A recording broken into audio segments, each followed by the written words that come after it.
Hi everyone, welcome to my channel Pinnacle Study Group. In this video, I'm going to start Fundamental Rights class number 2 and the topic is Features of Fundamental Rights. In the class 1, we discuss the Magna Carta, Ordinary Rights and the Fundamental Rights. And in this video, we will discuss the various features of Fundamental Rights. So let's start. Fundamental rights हमने previous class में भी देखा था। Article number 12 से लेकर article number 35 तक ये हमारे फंडामेंटल राइट्स हैं। हमारे 6 फंडामेंटल राइट्स हैं, पहले 7 हुआ करते थे, बाद में एक को लीगल राइट में चेंज कर दिया गया। Right now we have 6 fundamental rights. Some of them are available only to the citizen.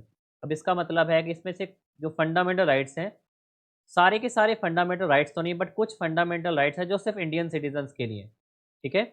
ये सिर्फ इंडियन सिटीजन्स के लिए होंगे, फॉरनर्स के लिए नहीं होंगे। तो some of them are available only to the citizens, तो ये फॉरनर्स को नहीं मिलते। While other are available to all person whether citizens, चाहे वो सिटीजन है, चाहे वो फॉरनर है, और चाहे वो लीगल पर्सन है। लीगल पर्सन में कॉरपोरेशन और कंपनीज आ जाती हैं। Okay, it means some of fundamental rights are available only to the Indian citizens and while others are available for all person whether citizen, foreigners और the legal person. और legal person में companies और corporation आती है। Okay, अब next feature है they are not absolute but qualified. Absolute का मतलब क्या होता है कि स्टेट की जो स्टेट है उस पर रीजनेबल रिस्ट्रिक्शंस लगा सकते हैं। अब स्टेट क्या होता है, स्टेट में सेंटर भी आती है, स्टेट गवर्नमेंट भी आती है। ओके, ये आर्टिकल नंबर 12 में हम डिस्कस करेंगे वेरियस इन डिफरेंट क्लासेस में। तो आर्टिकल नंबर 12 में स्टेट का डेफिनेशन है। एंड फंडामेंटल राइट्स जो हैं वो एब्सोल्यूट नहीं है। It means they are qualified. It means reasonable restrictions can be imposed by the state and whether such restrictions are reasonable is not decided by the court. Clear. और ये reasonable restriction सिर्फ और सिर्फ parliament और legislative के द्वारा होती हैं। It is not decided by the court. They strike a balance between rights of the individual and those of society as a whole when individual liberty and social control. So this is a balance between the rights of individual, is एक person का right, and the society as a whole between the individual liberty and the social control. So this is exactly the definition of absolute. Okay, तो जितने भी fundamental rights हैं ये absolute नहीं होते। State in पे कभी भी रिस्ट्रिक्शंस लगा सकता है और हमारे फंडामेंटल राइट्स पे वेरियस क्लोजेस होते हैं। क्लियर। जैसे right to speak, right to job, right to privacy, तो उसमें भी कुछ रीजनेबल रिस्ट्रिक्शंस होती हैं। We will discuss and most of them available against the arbitrary action of the state. अभी हमने यहाँ पर देखा है कि स्टेट के द्वारा रीजनेबल रिस्ट्रिक्शंस लगाया जा सकता है, बट फीचर्स जो हमारे हैं फंडामेंटल राइट्स के फीचर्स में सबसे इंपॉर्टेंट फीचर आता है कि स्टेट के आर्बिट्ररी एक्शन से हमें यहाँ पर अगेंस्ट हमारे फंडामेंटल राइट्स एक पॉजिटिव वर्क करते हैं, with a few exceptions like those against the state action and against the action of private individual. Okay, so some of them available against the arbitrary action of the state with a few exceptions. When the rights that are available against the state action only are violated by the private individual, there are no constitutional remedy but only legal remedy. Okay, it means the rights that are available against the state action only are violated by the private individual. Clear. अगर जो rights हैं जो state action के against बनाए गए हैं, अगर वो प्राइवेट इंडिविजुअल के द्वारा उसको वॉयलेट किया जाए तो उसके लिए कोई कॉन्स्टिट्यूशनल रेमेडी नहीं है, वही यूज ऑर्डिनरी लीगल रेमेडी। और कॉन्स्टिट्यूशनल रेमेडी आर्टिकल नंबर 32 में डेफिनेशन उसकी प्रॉपर गिवन है। Okay, so that means most of the fundamental rights are available against the arbitrary action of the state and there state is not the state government. इसमें state में centre भी आती है और state governments भी आती है। आर्टिकल नंबर 12 में प्रॉपर डेफिनेशन है। And some of them are negative in character, that is it's place limitation on the authority of state. State की अथॉरिटी पे एक लिमिटेशन लगाते हैं fundamental rights. And while are positive in nature because it conferring the certain privileges on the person. Okay, तो some fundamental rights are positive in nature because they conferring certain privileges on the person, and some are negative in character because they place some limitation on the authority of the state. Next, they are justiciable. Justiciable का मतलब होता है किसी भी person का, individual का fundamental right violate होता है, he or she can go to Supreme Court or High Court. It's allowing person to move the court for their enforcement if or when they are violated. अगर fundamental right किसी का violet होता है और he and she can go to Supreme Court or High Court. Okay, so this is the, so that's why all fundamental rights are justiciable, because these fundamental rights are defended and guaranteed by the Supreme Court. क्योंकि supreme court guarantee देता है और इसको defend करता है.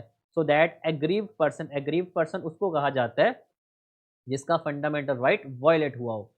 It can go directly to the Supreme Court, not necessary by way of special appeal against a judgment of a High Court. तो मतलब वो डायरेक्ट हाई कोर्ट की बजाय सुप्रीम कोर्ट जा सकते हैं.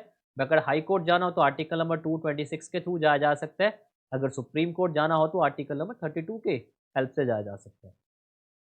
And next is they are not sacrosanct. इसका मतलब है they are not regarded to important और परमानेंट. ओके, सेक्रोसेंट का मतलब होता है ये बहुत ज़्यादा इंपॉर्टेंट भी नहीं है. क्लियर, सेक्रोसेंट का मतलब होता है इंपॉर्टेंट, एंड नॉट सेक्रोसेंट का मतलब they are not too important और they are not permanent. Legislative जब चाहे इसको कर्टेल कर सकती है. द पार्लियामेंट कैन कर्टेल और repeal them but only through a constitutional amendment, not an ordinary act. Okay, जैसे आर्टिकल नंबर 31 था, मैंने आपको बताया पहले हमारे 7 फंडामेंटल राइट्स थे, उसके बाद एक को रिपील कर दिया गया और अब कितने हैं, 6 फंडामेंटल राइट्स हैं. और वो था आर्टिकल नंबर 31 में था राइट टू प्रॉपर्टी. अब राइट टू प्रॉपर्टी रिमूव किया गया है, फंडामेंटल राइट्स है उसको लीगल राइट बना दिया गया है. उसको कॉन्स्टिट्यूशनल अमेंडमेंट के थ्रू हुआ था. Okay, constitutional amendment 44th amendment के through.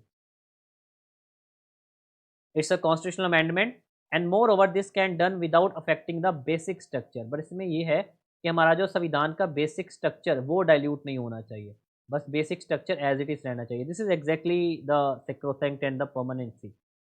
And next, they can be suspended during the operation of national emergency. देखिए हमारे आर्टिकल नंबर 12 से लेकर 35 तक 6 फंडामेंटल राइट्स हैं और ये जब चाहे सस्पेंड किए जा सकते हैं, बट उसमें कुछ कंडीशंस हैं.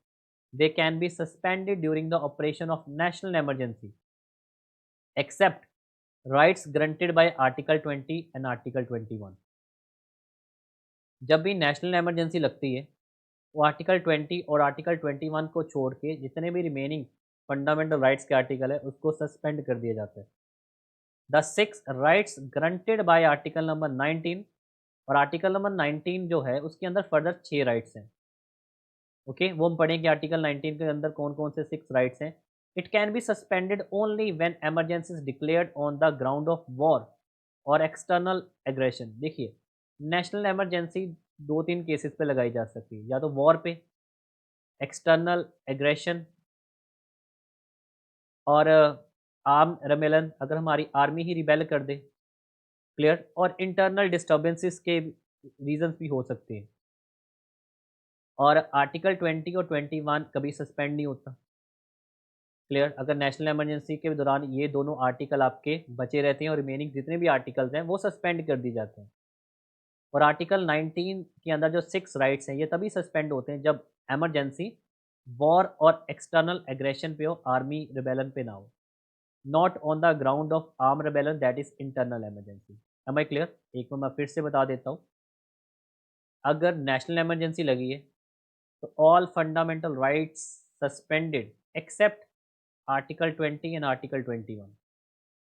एंड अगर नेशनल इमरजेंसी एक्सटर्नल एग्रेशन और वॉर पे है तभी आर्टिकल नंबर 19 सस्पेंड होगा. अगर आर्म रेबेलन पे है और इंटरनल इमरजेंसी पे है तो आर्टिकल 19 भी सस्पेंड नहीं होगा.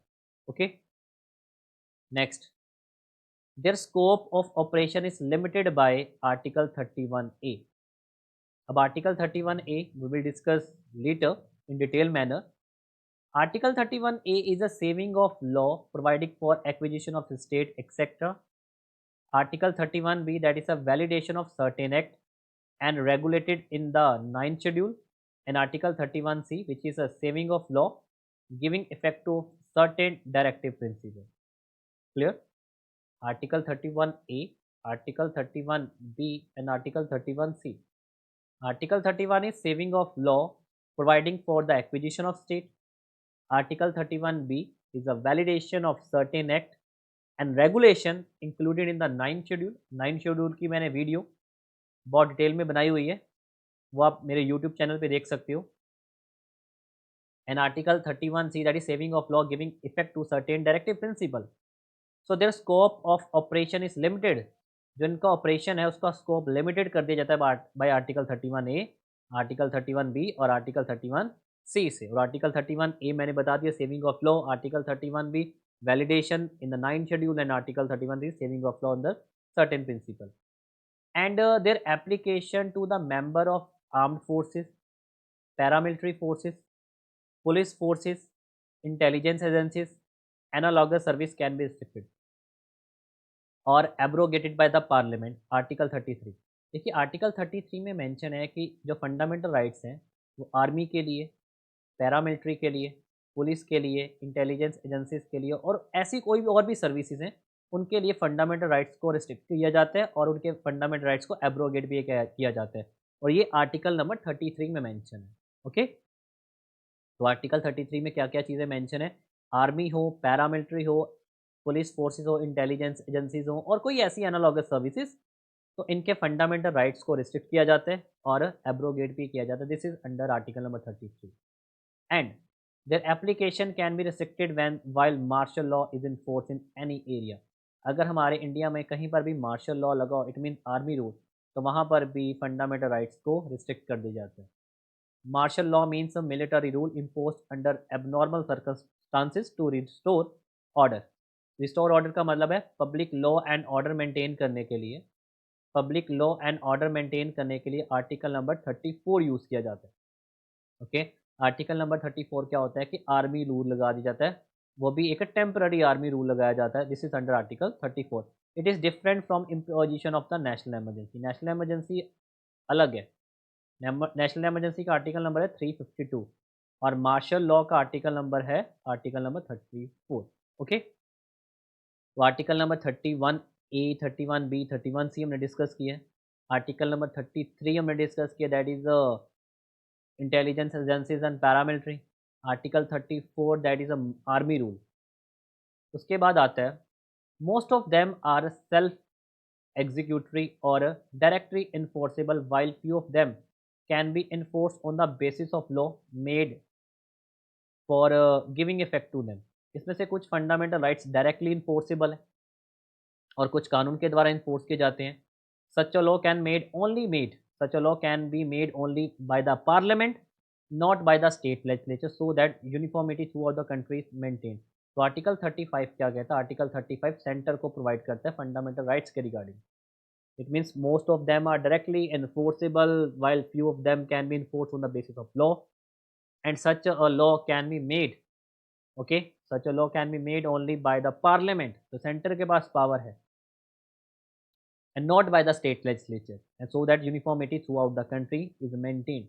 ये आर्टिकल 35 कहते हैं। ओके, तो ये थे कुछ features of the fundamental rights. एक मैं फिर से रिपीट कर देता हूँ।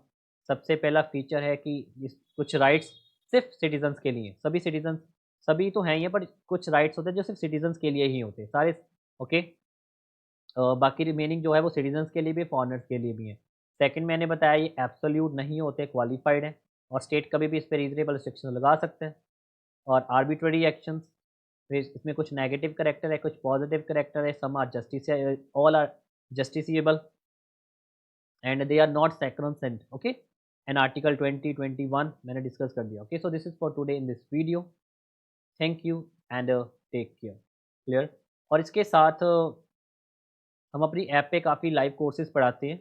उस ऐप का लिंक आपको डिस्क्रिप्शन बॉक्स में मिल जाएगा। पिनेकल स्टडी ग्रुप ऐप का नाम है। Okay, so this is for today. Thank you and take care.